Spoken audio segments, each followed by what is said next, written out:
624 жыл хижреттің 2 жылы мұсылмандардың Бәдір шайқасындағы ұлы жеңісі Мәдинадағы яһудилердің мазасын кетірді.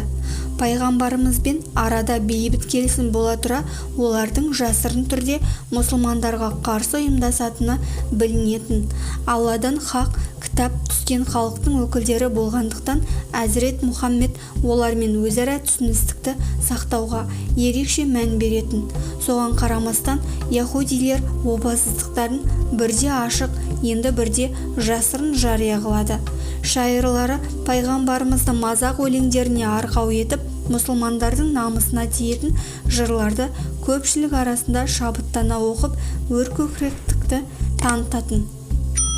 Бұрында әңгімелегендей, Мәдинаның тұрғылықты яһудилері 3 тайпа еді: Бәни Құрайза, Бәни Надыр және Бәни Қайнуқа. Ең содыры біреуге тиіспесе тынышы кететін. Бәни Қайнуқа зергерлікпен айналысатындықтан ең дәулеттілері саналатын. Басқа яһудилер сияқты бұлар да мұсылмандарға қарсы ұйымдаспауға, сыртқы жаудан Мәдинаны мұсылмандармен бірге қорғауға және бір-бірінің дұшпанына мүлдем көмек қолын созбайтындықтарына сөз беріп, Алла елшісімен келісімге келген. Өкініштісі, келісім сөз күйінде қалып, яһудилер ашықтан ашық мұсылмандарға тепкі көрсететіндіктерімен қоймай, Құрайш мүшриктерімен ауыз жаласып, шын бет бейнелерін аз ғана уақытта танысады. Бірде-бір ансар мұсылманның әйелі бет-аузын орамалмен тұмшалап зергер дүкеніне барады. Сол жерде отырған қандыгөз яһудилер әлгі әйелдің бетін аштырмақ болады. Әйел қарсылық білдіреді. Сол мезетте бос күлкі қуған дүкенділердің біреуі әйелге сездірместен артынан келіп, оның етегін беліне дейін көтеріп, тіреуішпен іліп қояды. Әйел кетпек болып оқыс бұрылғанда, бәрі қар күліп, арзан ойынға мәз болысады. Абыройы ашылған әйел сол жерде жан дауысымен айқайлап, айналадағыларды көмекке шақырады. Сол маңнан өтіп бара жатқан бір мұсылман жан ұшыра жүгіріп келіп, күлкісін жия алмай отырған яһудидің бірін алқымнан алып түсіп, буындырып өлтіреді. Мұны көргенде қалғандары не болғанын түсінбей, алғашқыда аңғырғанымен тез естерін жиып, жабылып, әлгі мұсылманға жабылып, оны шейіт қылады. Сөйтіп, яһудилер мен мұсылмандардың арасында қанды кекке жол ашады. Яһудилер бейбіт келісімнің бұзылуына себепкер болады. Шейіт болған мұсылманның туған-туыстары пайғамбарымызға шағымданып көмек сұрайды. Пайғамбарымыз Бәни Қайнуқалардың басын қосып, иманға келуге шақырады.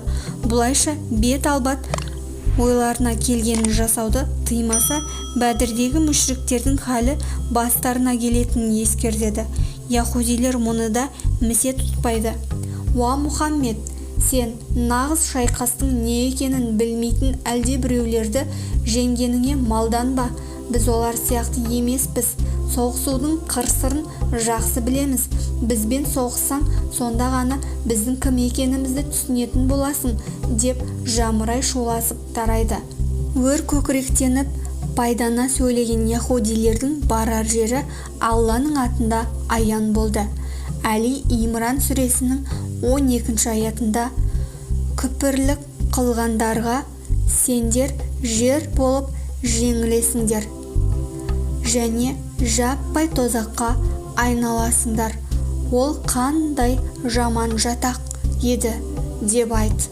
Соның артынша Әнфәл сүресінің 58 аяты түсіп, онда пайғамбарымызға яһудилермен соғысуға рұқсат берілді. Енді күтудің мәні жоқты. Мұхаммед саллаллаху алейхи уассалам шешімін кесіп айтты: яһудилермен соғысамыз. Алла Расулы Мәдинаға өз орнына өкіл етіп Любаба ибн Абдил Мундирді тағайындайды. Ақ туды Әзірет Хамзаға ұстатып, Бәни Қайнуқалардың қамалын бетке алады.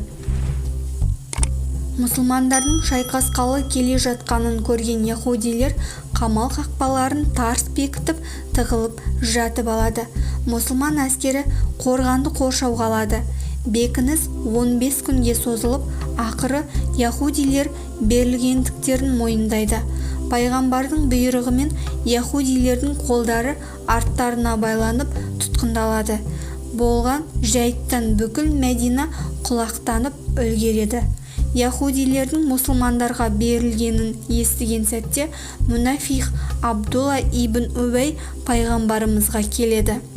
«Уа Мұхаммед, менің одақтас серіктестеріме кешірім жасауыңды өтінемін», дейді ол келе сала. Расулла естімеген сыңай байқатады. Абдулла ибн Убай қыр соңынан қалмай, «Уа Мұхаммед, менің одақтастарымды кешір», дейді тағы да.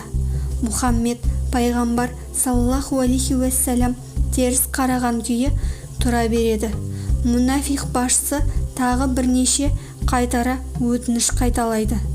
Пайғамбарымыз сахабаларына қарап, «Тұтқындардың қолдарын шешіңдер», деді де яһудилерді Мәдинадан Шамға жер аударуға бұйрық берді. Әзірет Мұхаммедтің мақсаты қалай болған күнде де яһудилердің алауыздығынан Мәдинаны арашалау еді. Ру тайпа арасында от салып, өшпенділікті өршітуге тосқауыл қоюды көздеген. Яһудилердің жер аударуымен бұл тілек орындалғандай болды.